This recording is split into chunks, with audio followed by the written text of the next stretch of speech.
राहुल गांधी जी का यही फ्रस्ट्रेशन है कि आज वो विदेश की भूमि में जाकर भारत और भारत के महान लोकतंत्र को अपमानित कर रहे हैं, उसे बदनाम कर रहे हैं। जब यूएस के उपराष्ट्रपति भारत में हैं, उस समय यूएस की भूमि में जाकर भारत को अपमानित और भारत के लोकतंत्र के खिलाफ कहना, यह आदत ऐसी ही है कांग्रेस पार्टी की। ये 988 करोड़ का बोगस डोनेशन आखिरकार मां बेटे के जेब में गया है, तो मां बेटे को लगता है कि वो बच जाएंगे, तो गलत है। They are not going to be excused and they are not going to be saved. Rahul Gandhi विदेशी भूमि में जाकर वही करते हैं जो वो कई दशकों से करते आ रहे हैं, भारत की बेइज्जती और भारत का अपमान। अमेरिका में राहुल गांधी ने भारत का अपमान किया है। ये कोई नई बात नहीं है, पहली बात नहीं है, ये एक सुर्खी है आज की। इस पर हम विस्तार से बात करेंगे। और दूसरी बड़ी खबर है कि आज से कांग्रेस के तमाम बड़े नेता चोर मचाए शोर, ये देश के भिन्न भिन्न भागों में जाकर आज से प्रेस कॉन्फ्रेंस करेंगे मां बेटे को बचाने के लिए। जो ईडी ने सोनिया जी और राहुल जी को नामांकित किया है, बाय नेम मेंशन किया है अपने चार्जशीट में, उन दोनों के खिलाफ जो कार्यवाही हो रही है कोर्ट में, अभी सुनवाई है 25 तारीख को, और आगे जो कार्यवाही होने की संभावनाएं हैं, दोनों जेल जा सकते हैं और जाना भी चाहिए। जब देश को लूटा है तो जेल जाएंगे ही। वैसे में पूरे देश में एक माहौल बनाने का, एक अशांत माहौल बनाने का प्रयास कांग्रेस पार्टी करेगी। आज इन दोनों विषयों पर विस्तार से बात करेंगे। राहुल गांधी ने अमेरिका में किस प्रकार से भारत और इलेक्शन कमीशन को बदनाम करने की कोशिश की, मैं उस विषय पर आऊं, मगर उससे पहले मैं राहुल गांधी जी को एक बात स्पष्ट रूप से कहना चाहता हूं और देशवासियों को भी कहना चाहता हूं कि जो व्यक्ति और इनकी माताश्री 50,000 के मुचलके पर बेल पर बाहर हो, वो जाकर विदेश की धरती पर हिंदुस्तान को अपमानित करे और उन्हें लगता हो कि लोग उस पर विश्वास करेंगे, तो वो उनका भ्रम है। Those who are out on bail of 50,000 rupees, if they feel that they can destroy the image of this great democracy by speaking outside of this country, then they are totally on the wrong side of the line. आप सभी जानते हैं कि 2018 में जब मां बेटे को नेशनल हेराल्ड की केस में बेल मिला था, 50,000 रुपए की श्योरिटी पर दोनों को बेल मिला था। और जब ये बेल मिला था, उस समय एक जश्न भ्रष्टाचार बैंड बाजा के साथ मां बेटे बेल पाकर कोर्ट से अपने ऑफिस तक गए थे। तो उस समय भी हमने कहा था, this is nothing but celebration of corruption, ये भ्रष्टाचार का जश्न है। और आज भी ब्लेटेंट जश्न मनाने की कोशिश कांग्रेस पार्टी कर रही है। मैं एजेएल के पूरे डिटेल में नहीं जाने वाला हूं, क्योंकि एजेएल और नेशनल हेराल्ड के केस को आप जानते हैं। हम लगभग अनेकों वर्षों से इसको लोकतांत्रिक तरीके से जनता के सामने रख रहे हैं कि किस प्रकार से मां और बेटे सोनिया गांधी और राहुल गांधी जी ने यंग इंडिया नामक एक कंपनी बनाई, जिसके कि 76% के दोनों स्टेक होल्डर थे। और 76% के स्टेक होल्डर होने के बाद नकली कंपनी से लोन लेकर 1 करोड़ का, डोटेक्स इंडिया से लोन लेकर मात्र 50 लाख रुपए दिया एजेएल को, जो कि होल्डिंग कंपनी है नेशनल हेराल्ड की, और 50,000 के एवज में 5,000 करोड़ की जो प्रॉपर्टी है एजेएल की, पूरे देश भर में उसका मालिकाना हक अपने पास ले लिया। शांति भूषण, मार्कंडेय, काटजू जैसे शेयर होल्डर को इससे दूर रखा गया, उन्होंने भी आपत्ति की थी। मगर विषय यह नहीं है जो कांग्रेस के खड़गे जी कह रहे हैं, चिदम्बरम जी आज कहने वाले हैं और कह भी रहे हैं कि ना कोई संपत्ति बेची गई, ना कोई संपत्ति वहां से हिला। तो गड़बड़ी हुई कैसे? गड़बड़ी यूं हुई कि ईडी की चार्जशीट चिदम्बरम साहब पढ़े होंगे, वो पढ़ते तो हैं, मगर उन्होंने वो पोर्शन डिलीट कर दिया है। ईडी ने बहुत स्पष्ट रूप से कहा है कि ये जो प्रॉपर्टी है एजेएल की, चाहे वो बहादुर शाह जफर मार्ग पर हेराल्ड बिल्डिंग हो, चाहे वो लखनऊ में उनकी प्राइम लोकेशन पे प्रॉपर्टी हो, चाहे वो भोपाल में उनकी प्रॉपर्टी हो। कल माननीय अध्यक्ष जी हमारे आदरणीय जेपी नड्डा जी ने बहुत ही ल्यूसिड एंड सुंदर तरीके से हिमाचल प्रदेश में किस प्रकार से धांधलेबाजी चल रही है नेशनल हेराल्ड की, उस विषय को हिमाचल प्रदेश की भूमि पर ही रखा, चाहे हिमाचल प्रदेश की प्रॉपर्टी हो। इन सब प्रॉपर्टी, वो प्रॉपर्टी तो वही है, मगर ये प्रॉपर्टी को जरिया बना करके, इस प्रॉपर्टी को औजार बना करके प्रोसीड्स ऑफ क्राइम जनरेट किया जा रहा था। अब नेशनल हेराल्ड तो 2008 में छपना बंद हो गया, तो ये प्रोसीड्स ऑफ क्राइम कैसे बना, वहां से उगाई कैसे हुई। आप देखिए, एक बिल्डिंग है बहादुर शाह जफर रोड में, और एक अखबार वहां पहले छपती थी।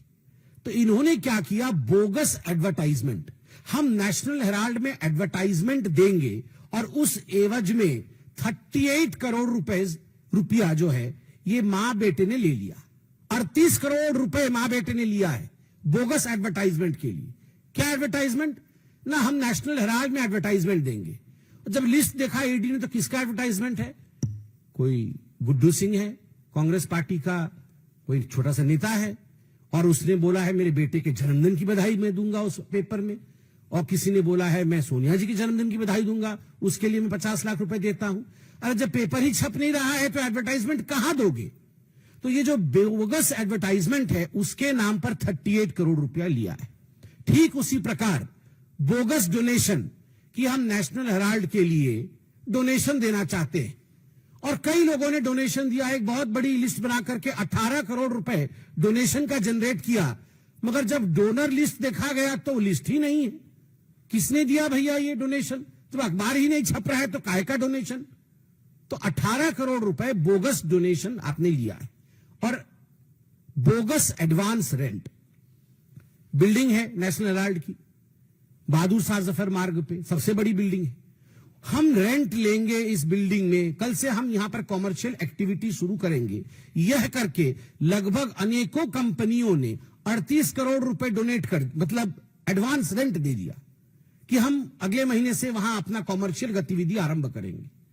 मगर किसी प्रकार का कॉमर्शियल गतिविधि वहां नहीं है। जब चेकिंग किया गया तो ये जो 18 करोड़ रुपए का बोगस डोनेशन है, ये जो एडवांस रेंट है 38 करोड़ रुपए का, और जो 29 करोड़ का बोगस एडवर्टाइजमेंट है, ये सारे पैसे कहां गए। कुल मिलाकर के ईडी कहती है ये प्रोसीड ऑफ क्राइम्स जो है ये 988 करोड़ का है। ये 988 करोड़ का बोगस डोनेशन आखिरकार मां बेटे के जेब में गया है। तो मां बेटे को लगता है कि वो बच जाएंगे, तो गलत है। They are not going to be excused and they are not going to be saved. The law is going to take over and catch them. कानून के हाथ लंबे होते हैं, ये हमने सुना है, और होते ही है, ये नहीं छूटने वाले हैं। और यही फ्रस्ट्रेशन है, राहुल गांधी जी का यही फ्रस्ट्रेशन है कि आज वो विदेश की भूमि में जाकर भारत और भारत के महान लोकतंत्र को अपमानित कर रहे हैं, उसे बदनाम कर रहे हैं। बॉस्टन के ब्राउन यूनिवर्सिटी में उनका कोई लेक्चर होना है, वो लगभग 3 दिन की ट्रिप में यूएस पहुंचे हैं। और विडंबना देखिए, जब यूएस के उपराष्ट्रपति भारत में हैं, उस समय यूएस की भूमि में जाकर भारत को अपमानित और भारत के लोकतंत्र के खिलाफ कहना, यह आदत ऐसी ही है कांग्रेस पार्टी की। आप याद करिए, जब कॉमनवेल्थ हो रहा था उस समय भी यूएस में जाकर, और उस समय भारत में भारत के खिलाफ राहुल गांधी और उनके तमाम जो उनके नेतागण हैं वो कह रहे थे। राहुल जी अमेरिका में जाके इलेक्शन कमीशन को कॉम्प्रोमाइज्ड बताते हैं। वो कहते हैं कि महाराष्ट्र के चुनाव में जिस प्रकार का मतदान हुआ वो एक तरह से फर्जीवाड़ा था। महाराष्ट्र में भारतीय जनता पार्टी को और उनके अलाइज को जीतना नहीं था, और कहीं ना कहीं इलेक्शन कमीशन ने हमारे साथ समझौता किया। मैं राहुल जी से पूछना चाहता हूं, राहुल जी, झारखंड भी तो उसी समय चुनाव हुआ था, क्या आपने इलेक्शन कमीशन के साथ झारखंड में समझौता किया था? आप एक बार सोरेन जी से पूछिए, क्या उन्होंने समझौता किया था इलेक्शन कमीशन से? प्रियंका वाड्रा उसी चुनाव में जो बाई इलेक्शन हुए थे, उसी समय उसी कालखंड में जो बाई इलेक्शन हुए थे, उस बाई इलेक्शन में वो जीत के सदन में आई पैलेस्टाइन का बैग टांग करके।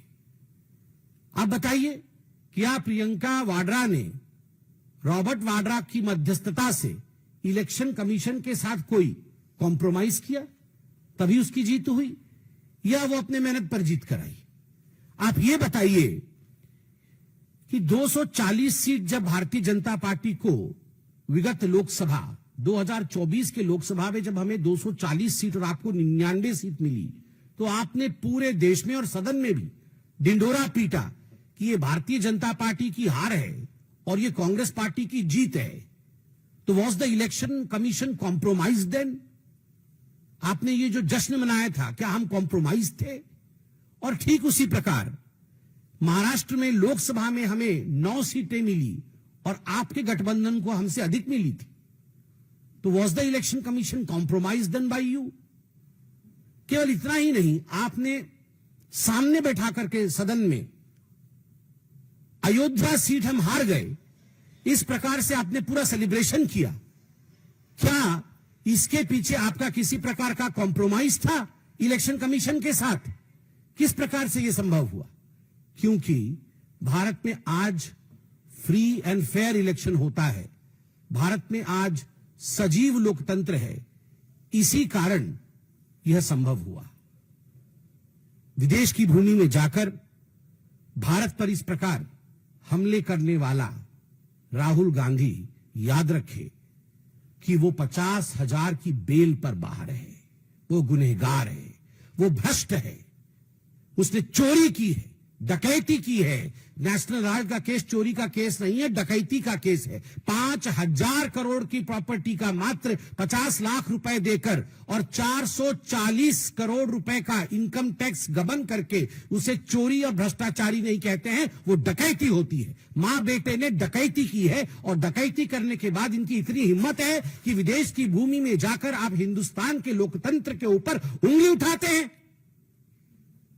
राहुल गांधी, आपसे नहीं हो पाएगा हिंदुस्तान में राजनीति, तो जाकर के किसी और देश से चुनाव लड़िए, मगर जिस थाली में खाते हैं अगर उस थाली में आप छेद करेंगे तो आप देशद्रोही कहलाएंगे। You are traitor. Rahul Gandhi traitor हैं, केवल इसलिए नहीं क्योंकि विदेश की भूमि में जाकर देश की संस्थाओं का अपमान करते हैं और देश के लोकतंत्र को हीन बताते हैं, वो इसलिए भी ट्रेटर हैं क्योंकि देश की संपत्ति का करोड़ों करोड़ रुपए नेशनल हेराल्ड के माध्यम से उन्होंने गबन किया है और केवल अपने सहूलियत के लिए, अपने आराम के लिए गबन किया है। और याद रखिए राहुल गांधी, आप और आपकी माताश्री बचने वाली नहीं है। ईडी के गुस्से को ईसी पर निकाल रहे हो, एनफोर्समेंट डायरेक्टरेट के गुस्से को आप इलेक्शन कमीशन पर निकाल रहे हो। इससे कुछ नहीं होगा। 2 दिन आप पन्नों पे छपोगे, अखबारों में आओगे, मगर ईडी आपको छोड़ेगी नहीं, क्योंकि तथ्य के आधार पर एजेंसीज काम करते हैं और तथ्य ओपन एंड शट केस का है। यह जो नेशनल हेराल्ड का केस है, ये ओपन एंड शट केस है जिसमें मां बेटे ने लूट मचाई है और आपको इसमें छोड़ा नहीं जाएगा।